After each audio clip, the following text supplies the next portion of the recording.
ఖమ్మం జిల్లా తుమ్మూరు గ్రామ సభలో అధికారులకు ప్రజలకు మధ్య సమన్వయ లోపంతో గందరగోళ పరిస్థితి నెలకొంది. ప్రభుత్వం ప్రవేశపెడుతున్న పథకాలకు సంబంధించి అధికారులు ప్రజలకు సరైన గైడ్లైన్స్ ఇవ్వలేకపోవడంతో దరఖాస్తు పెట్టుకోవడంలో ప్రజలు ఇబ్బందులు పడుతున్నారు. ఈ క్రమంలో గ్రామస్తులు అధికారులపై గొడవకు దిగారు. ఈ నేపథ్యంలోనే కాంగ్రెస్ రాష్ట్ర నాయకుడు డాక్టర్ మట్టా దయానంద్ విజయ్ కుమార్ ప్రజలకు ప్రభుత్వ పథకాలపై వివరణ ఇచ్చి దరఖాస్తు విధానాన్ని వివరించడంతో వివాదం సద్దుమణిగింది.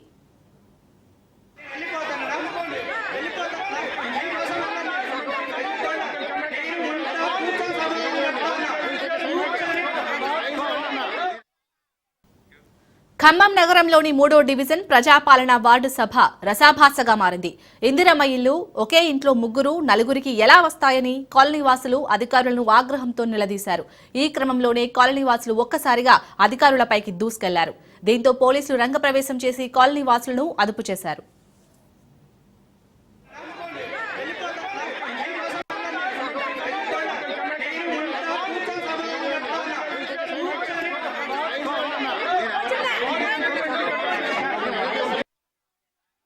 గవర్నమెంట్ ద్వారా కొంతమందికి ఇళ్ల శాంక్షన్ రావడం జరిగింది. అది వచ్చినంత మాత్రాన వాళ్ళందరికీ ఇల్లు వచ్చినట్టు కాదు. ఎవరైతే అర్హులు ఉన్నారో వాళ్ళంతా కూడా ఈ రోజు నుంచి ఈ 3 రోజులు మీకు రేషన్ కార్డు కావాలన్నా, లేకపోతే ఇందులో భరోసా కావాలన్నా, లేకపోతే ఇల్లు కావాలన్నా సరే ఈ రోజు నుంచి ఈ 3 రోజులు కనుక మీరు గ్రామ సభలో కనుక మీరు అప్లికేషన్ పెట్టుకుంటే ఖచ్చితంగా వాటిని కూడా పరిగణలోకి ఖచ్చితంగా తీసుకుంటారు. ఎందుకంటే ఈ ప్రోగ్రాం ఇక్కడే కాదు, తెలంగాణ మొత్తం కూడా ఉన్నది. ఆ ఉద్దేశంతో మంత్రులంతా కూడా మన రేవంత్ రెడ్డి గారు చెప్పడం జరిగింది. ఈ 3 రోజులు గ్రామాలలో ఉన్న ప్రతి ఒక్కళ్ళు కూడా అర్హులైన వాళ్ళందరూ కూడా అప్లై చేసుకుంటే మళ్ళీ లిస్టు తయారు చేసి ఖచ్చితంగా అర్హులందరూ కూడా ఇల్లు కానీ, లేకపోతే రైతు భరోసా కానీ, ఉపాధి హామీ కూలీలు కానీ, రేషన్ కార్డు కానీ ప్రతి ఒక్కరు కూడా వస్తాయి. ఎవరు కూడా ఎలాంటి ఆందోళన చెందపడలేదు. ఇక రేషన్ కార్డుల జాబితాలో తమ పేర్లు లేనివారు, ఇందిరమ్మ ఆత్మీయ భరోసాలో అర్హులుగా ఉండి ఎంపిక కానివారు గ్రామ సభలో అప్లై చేసుకోవాలని ఆఫీసర్లు స్పష్టం చేస్తున్నారు. ఇక ఇదే అంశంపై మరింత సమాచారం ఖమ్మం నుంచి మా ప్రతినిధి ఉపేందర్ అందిస్తారు. ఉపేందర్,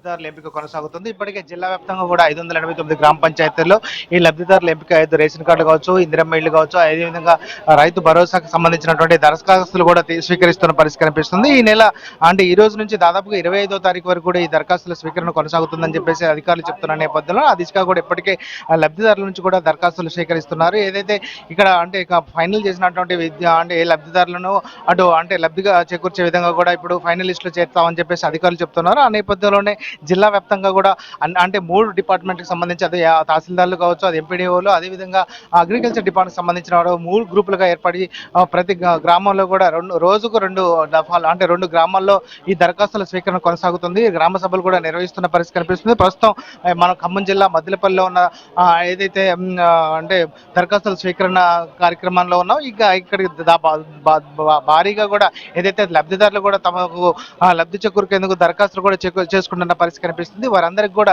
ఏదైతే ఇందిరమ్మ ఇళ్లు కావచ్చు, రైతు భరోసా కావచ్చు, అదేవిధంగా ఏదైతే అంటే రేషన్ కార్డులకు సంబంధించినటువంటి వారు కూడా దరఖాస్తులు చేసుకున్న పరిస్థితి కనిపిస్తుంది. కొంతమందికి గతంలో లిస్టులు ప్రకటించడంతో కొంతమందికి దరఖాస్తుల్లో పేర్లు రావడం, వారంతా కూడా కొంత నిరాశ వ్యక్తం చేస్తున్న నేపథ్యంలోనే తమ పేరు వచ్చిందా లేదా అని చెప్పేసి పరిశీలిస్తున్న పరిస్థితి కనిపిస్తుంది. ఆ నేపథ్యంలోనే అంటే పేర్లు రాని లబ్ధిదారులు అర్హులు ఉన్న వారిని కూడా ప్రత్యేకంగా ఇప్పటికే అధికారులు కూడా అంటే దరఖాస్తులు స్వీకరిస్తున్నారు. ఆ దిశగా కూడా ఇప్పటికే ప్రతి గ్రామ పంచాయతీలో ఈ గ్రామ సభల ద్వారా కూడా దరఖాస్తులు స్వీకరిస్తున్న పరిస్థితి కనిపిస్తుంది. ఇక పంచాయతీరాజ్ డిపార్ట్మెంట్ ప్రత్యేకంగా ఇందిరమ్మ ఆత్మీయ భరోసాను కూడా ప్రకటిస్తున్న పరిస్థితి కనిపిస్తుంది. గ్రామంలో ఎవరైతే 100 రోజులు పని నిర్వహిస్తారో, అదేవిధంగా భూమి లేని వారికి కూడా ఇది రైతు భరోసా కూడా ఇది ఆత్మీయ భరోసా కూడా ప్రకటిస్తున్న పరిస్థితి కనిపిస్తుంది. ఇక ఇళ్లకు సంబంధించి లబ్ధిదారులు ఇందిరమ్మ ఇళ్ల లిస్ట్ ను కూడా తయారు చేస్తున్న పరిస్థితి కనిపిస్తుంది. ఎక్కడైతే నిరుపేదలు ఉంటారో వారందరూ కూడా ప్రత్యేకంగా ఇప్పటికే కొన్ని లిస్టులు కూడా ప్రకటించడం జరిగింది. ఆ లిస్టులో తమ పేర్లు లేకపోతే మొత్తం దరఖాస్తు చేసుకోవాలని చెప్పేసి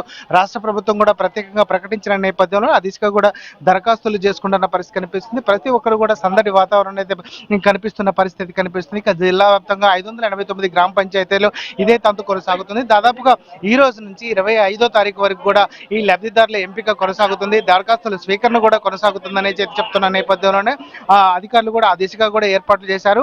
మనతో కొంతమంది అధికారులు కూడా ఉన్నారు. వారిని అడిగి అసలు లబ్ధిదారుల ఎలా తీసుకుంటున్నారో, దరఖాస్తులు ఏంటి అనే విషయాన్ని వారి మాటల్లోనే అడిగి తెలుసుకునే ప్రయత్నం అయితే చేద్దాం. దాదాపు ఇప్పటికే దరఖాస్తులు కూడా భారీగా వస్తున్న పరిస్థితి కనిపిస్తుంది. గతంలో అంటే లబ్ధిదారుల ఎంపిక కూడా కొనసాగిందని చెప్తున్నారు. ప్రస్తుతం మాత్రం దరఖాస్తులు ఎక్కువగా వస్తున్నాయి. దీనికి ఎటువంటి ఏర్పాట్లు చేశారు?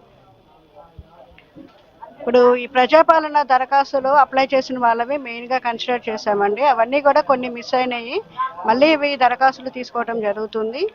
కాబట్టి లబ్ధిదారులకు ఎవరికి కూడా ఇక్కడ ఎటువంటి ఇబ్బంది లేకుండా మళ్ళీ దరఖాస్తులు తీసుకొని ఇవన్నీ కూడా వచ్చిన దరఖాస్తులన్నీ రిజిస్టర్లో కూడా ఎంటర్ చేస్తున్నాము. ఇవన్నీ మళ్ళీ ఎంపీడీఓ ఆఫీస్కి మళ్ళీ వెరిఫికేషన్కి పంపించడం జరుగుతుందండి. కాబట్టి ఎలిజిబుల్ వాళ్ళు ఎవరు కూడా మిస్ అయ్యే ఛాన్స్ అనేది లేకుండా చూస్తున్నాము. ప్రత్యేకంగా ఇప్పటికే మీరు గతంలో అంటే లిస్ట్ ఎంతమంది ప్రకటించారు, ప్రస్తుతం మాత్రం ఎన్ని దరఖాస్తులు వస్తున్నాయి? ఇప్పుడు దాదాపు ఒక 50 అబోవ్ వచ్చినాయండి అప్లికేషన్స్. అంటే 4 స్కీమ్స్కి సంబంధించి వచ్చినాయి. ఎక్కువగా ఇందిరమ్మ హౌసెస్ను తర్వాత రేషన్ కార్డ్స్కి సంబంధించి అప్లికేషన్స్ అయితే వచ్చినాయండి. ప్రధానంగా జిల్లా వ్యాప్తంగా చూసుకుంటే లబ్ధిదారులకు సంబంధించి ప్రతిదీ కూడా ఏదైతే అర్హులు ఉన్నారో వారందరినీ కూడా ప్రత్యేకంగా గుర్తిస్తాం. ఇప్పటికే వచ్చిన జాబితాను మాత్రం మీరు తర్జన పడాల్సిన అవసరం లేదు. ప్రత్యేకంగా అర్హత ఉంటే మాత్రం ఖచ్చితంగా లబ్ధి చేకూర్చే విధంగా మేమైతే దరఖాస్తులు స్వీకరిస్తున్నామని చెప్పేసి అయితే అధికారులు చెప్తున్నారు. ప్రధానంగా ఇప్పటికే 3 డిపార్ట్మెంట్లు ఏదైతే తహసీల్దార్ ఆఫీసు, అదేవిధంగా ఎంపీడీఓకి సంబంధించిన వారు కావచ్చు, అగ్రికల్చర్ డిపార్ట్మెంట్ వారు ప్రత్యేకంగా ప్రతిరోజు 2 గ్రామాల్లో ఈ గ్రామ సభలు నిర్వహించి 4 పథకాలకు సంబంధించినటువంటి లబ్ధిదారుల ఎంపికగా అయితే కొనసాగుతుందని అయితే చెప్తున్నారు. తుది లిస్టు మాత్రం 26వ తారీఖు మాత్రం ప్రకటిస్తామని చెప్పేసి అయితే అధికారులు చెప్తున్న పరిస్థితి ఇది కనిపిస్తుంది.